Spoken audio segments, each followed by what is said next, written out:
What's up, guys? Welcome back to the show. Today I am coming to you as the Limitless Living podcast for the first time, which I am very excited about because I love change and evolution, and this is just in such great alignment with the business's mission and how we are showing up and serving you guys lately.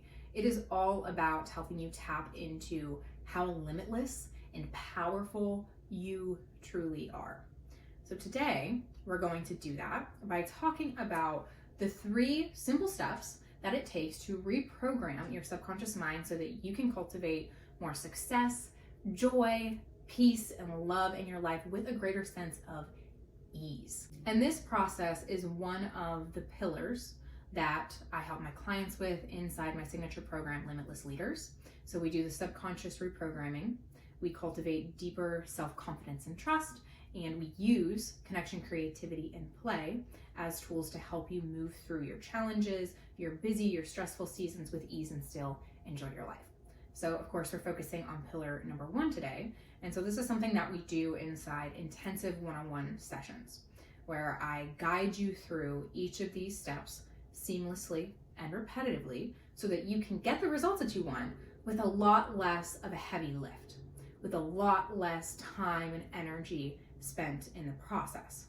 So I like to say that it's like taking the highway instead of the back roads to get somewhere, except you don't sacrifice the scenery and the view of the back roads. You actually get more of it in taking that highway. So what I mean by that is when we go through this process inside a coaching container, inside a designated space, it is fast, it is fairly seamless, and it frees up so much time and energy in your personal life for you to be having fun, for you to be kicking back and relaxing and connecting with the people that you love.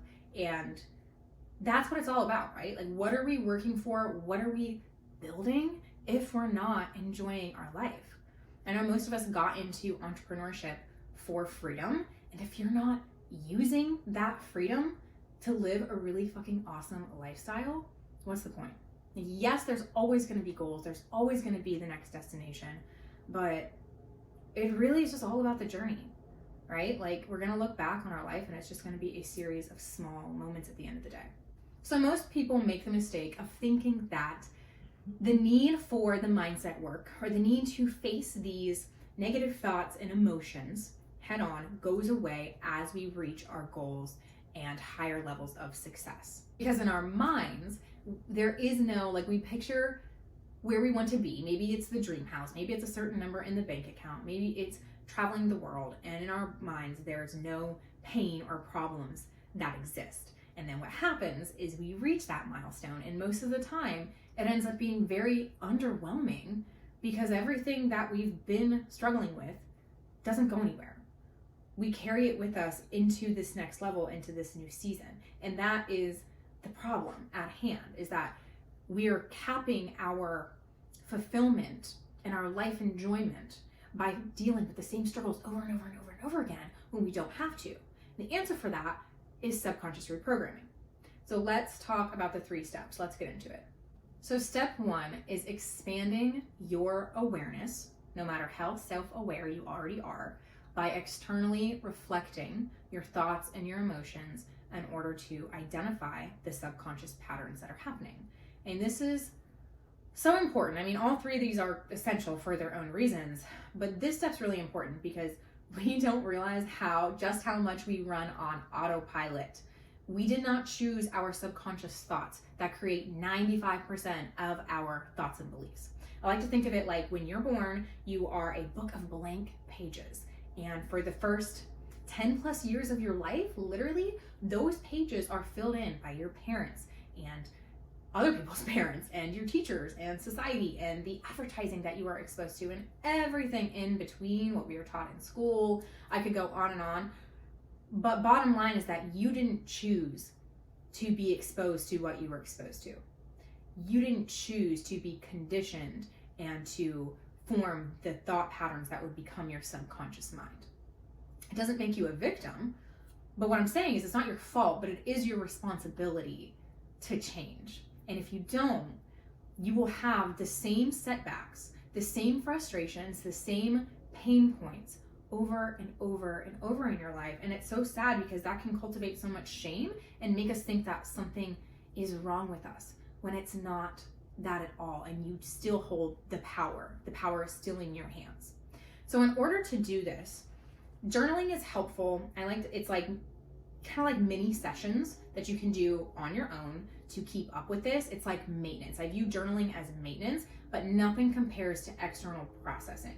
And this is where working with a professional, whether it's a counselor or a coach, is extremely effective. You get so much bang for your buck. Like, you do it in 60 minutes, and the awareness that you will gain is next level. It is way beyond what we can achieve on our own, because there's someone else who's able to see your patterns and the way your thoughts are working in ways that you can't. They see it from a totally different angle, and they can point out things that you can't see. So to give you an example of how this works, the other day I had a session with a client who came in wanting to talk about losing weight this winter and getting ahead of her health and fitness habits, just from now through the winter. What we came to, within the first like 15 to 20 minutes, we found a subconscious pattern of her walling up under pressure. And when we broke it down, because she identified that her pattern is to completely withdraw and wall up when she feels any sense of pressure. And we took that further and found the subconscious pattern that any time there is even a hint of mistrust between her and the person in front of her, even if it's her in the mirror, she walls up and backs out and gives up. And so that subconscious pattern might sound completely unrelated to what she came in wanting to achieve, but that is the root of it. And that's what we need to get to. So like I said, no matter how self-aware you are, the further we go on this journey, the harder it becomes to recognize this stuff. Because I like to I picture it like you're kind of working from head to heart, and your heart is the super, super ingrained memories and patterns and beliefs that you have that you are completely on autopilot with. So we start with our basic level self-awareness up here, and we start understanding our emotions and our thoughts. And the further that we go in our journey, especially if you're an entrepreneur, because it just shines a spotlight on all of this, the deeper it runs. And then all of a sudden you get to your heart, which is like this pool of childhood memories that are just buried so deeply that it takes serious digging to get them out. And that is what coaching does. Because even with, I'm a trained professional. I'm an ICF certified coach. I have spent countless hours hands-on practice, reading about this, thinking about this. I'm obsessed with the craft. And even with challenging my clients, it takes them a lot to admit and to recognize what's really happening within them and where it comes from. So that just goes to show how much more powerful it is to do this with a professional as opposed to trying to do it all on your own. We all have blind spots. There's nothing wrong with you. That's just how we function. Again, because 95% of what we think and what we choose to do is subconscious. So that's step one. And then step two is, once you've identified the subconscious pattern, you will want to identify the origin memory so that you can consciously release what is no longer serving you. This is super important because your awareness is your power. And this is even the next level of awareness, is being able to recall the memory and the experience in which this belief was formed initially. All we really need to do to take back our power of choice is understand ourselves and have clarity. Sometimes we want the quick fix and we want the answer from someone else and the direct guidance, but we don't need that. And it oftentimes leads us astray, because if we would just find clarity on why we are the way that we are, or why we're struggling with the things that we are, the action then becomes crystal clear, and no one else can tell you that. That has to come from you. So if we don't do this, you will recognize the patterns that you are under, and you'll see what you're doing, but you won't be able to release them and change. And that might even be more frustrating than not knowing what the problem is. Because I've had this conversation with my clients a lot as well, where they're like, I know what this is, but I'm still doing it. And I don't understand why I'm still doing it, because I don't want to. And that is our red flag that it's time to recall sometimes another origin memory. Sometimes we have traced it back, but there's more and there's layers. recently I was working with a client who was struggling with releasing the concern about what others are thinking and feeling around them, about them. And we've been talking about this off and on for a while, and we went really, really deep with it this past session. And she recalled, like, she had some flickering memories coming up from her childhood about like some family conflict that she had, and conflict with a sports team, and a couple other things that she was so used to brushing off because she's a very growth-oriented person. So these memories would come up and she would just, that's in the past, it's time to let that go. But what needed to happen is she needed to connect the dots there and understand and accept that there was a level of trauma that she experienced. And we cannot release until we recall and we relive those memories. Sometimes that's what it takes. And that's where, like, we do this in side coaching, but when it starts to get serious and it comes to trauma that has not been dealt with and really reliving those memories, that's typically where the shift into therapy needs to happen. I don't know if anyone listening to this has done EMDR therapy, but I know that it has been extremely transformational for multiple of my friends and my clients. And so if you're hearing this and thinking about like reliving my trauma, like that is a very healing and efficient way to do that from my understanding.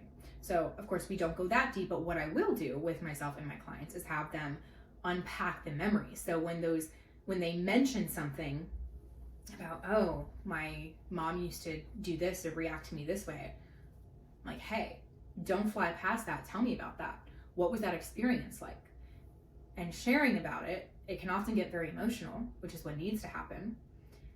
And sometimes I'll even guide my clients through a meditation where they relive that experience so they can really tap into what they felt and how that formed the pattern and the belief that we're dealing with. And then from there, there's typically some time that needs to be spent with those emotions, right? Like this doesn't always happen, usually doesn't happen all in one session. But we can then come back and say, like, okay, what are we letting go of? What are we releasing? What are we shifting into? What is the new belief we are adopting? Which brings me into step 3.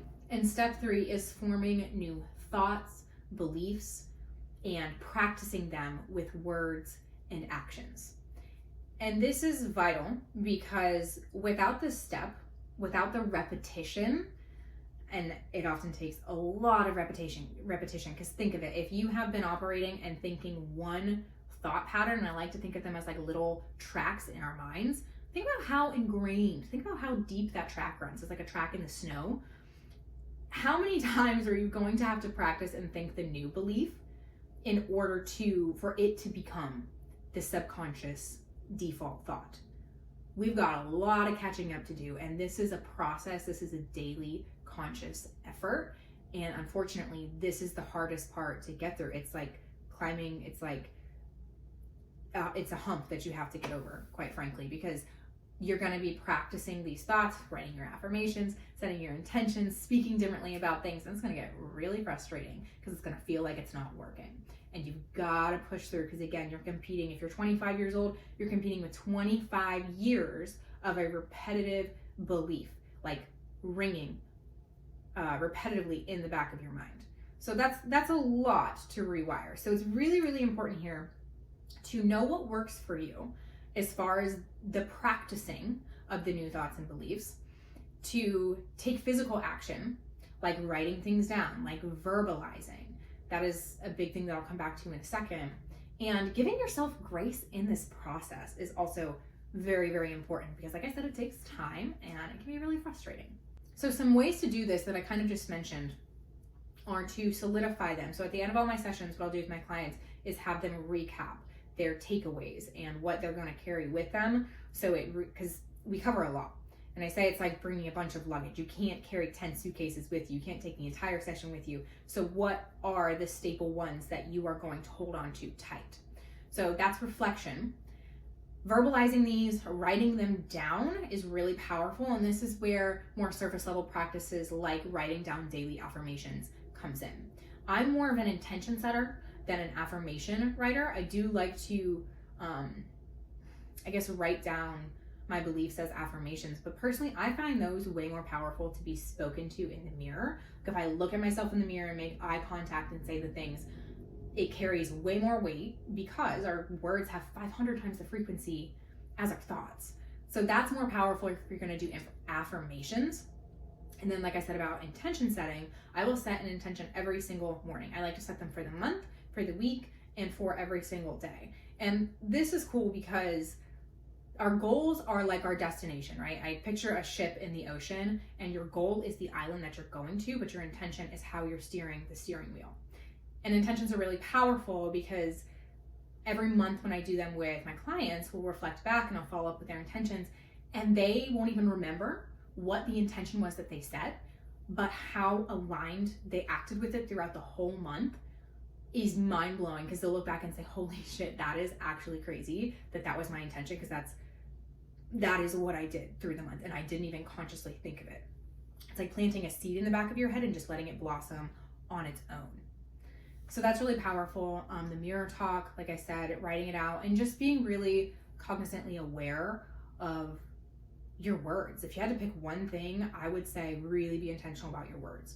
I have this client who a couple years ago was really struggling with making more money. She had some like money baggage and experiences that, were messing her up from a subconscious standpoint. And when she read the books, we did the coaching around it, but what really changed is when she started speaking differently about money. And here we are a couple years later, and she is continuously expanding her income and her business because of that work, and because she has permanently changed the way she speaks about money. And that's like a whole other topic. Actually, I think we talked about that in one of the episodes. It's my episode with Kari. I don't remember if it's part 1 or 2, but we talk about that in there. So if that's something you're interested in, definitely go check out that episode. So those are the 3 steps. I'm putting up 4 fingers, but it's 3. 3 steps to reprogramming your subconscious mind. Like I said, I take my clients through these steps quickly and easily, and it kind of takes the thought and the effort out of it for you. And then there was the accountability, right? And like checking in about your practices and reminding you of the new beliefs that you're forming. And so it really just kind of like nail in the coffin or solidifies the process to have someone working on it with you. It's really easy to just lean on our partners or our friends for emotional support and to talk about this stuff. But honestly, when it comes to being on an entrepreneurial journey and having really big dreams that take grit, it's just not enough. And it also infringes on our relationships to constantly be bringing this stuff into them. I always say, Alex holds such awesome space, and he always listens, and he would talk to me about this stuff for hours if I asked him to. But I don't want to do that with my husband. I want to go to the park with our dogs, and I want to talk about his day, and I want to feel light and free to enjoy myself and to connect with him. And that's what coaching allows you to do. So if this is something that you're interested in, right now I'm offering something really special where I have my programs, my signature program, Limitless Leaders, which is for creative entrepreneurs and visionaries who want to move into their bigger vision way faster and really enjoy the process and have it feel simple. So in here, you get the one-on-one and the community support. It is high touch. There's a lot of coaching. There's a lot of communication, and you will move fast. Let's just say that.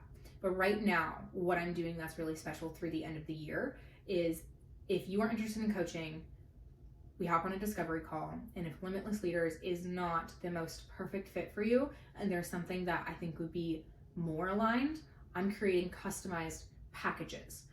Like I said, just through the end of the year. I don't know if this is something that I'm going to be doing in 2024. So if you want to explore it, definitely click the link in the show notes to the website and apply. The application is for Limitless Leaders.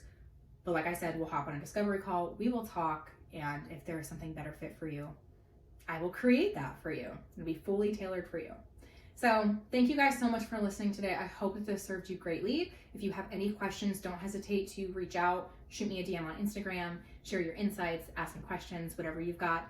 I would love to connect with you. And if this podcast did greatly serve you, please send it to someone that you also think it would serve. We've got to get the word out that transformation and limitless living really can be accessible for everyone. And it really can be simplified into 3 steps. So have a beautiful day, my loves, and I will see you back here next time.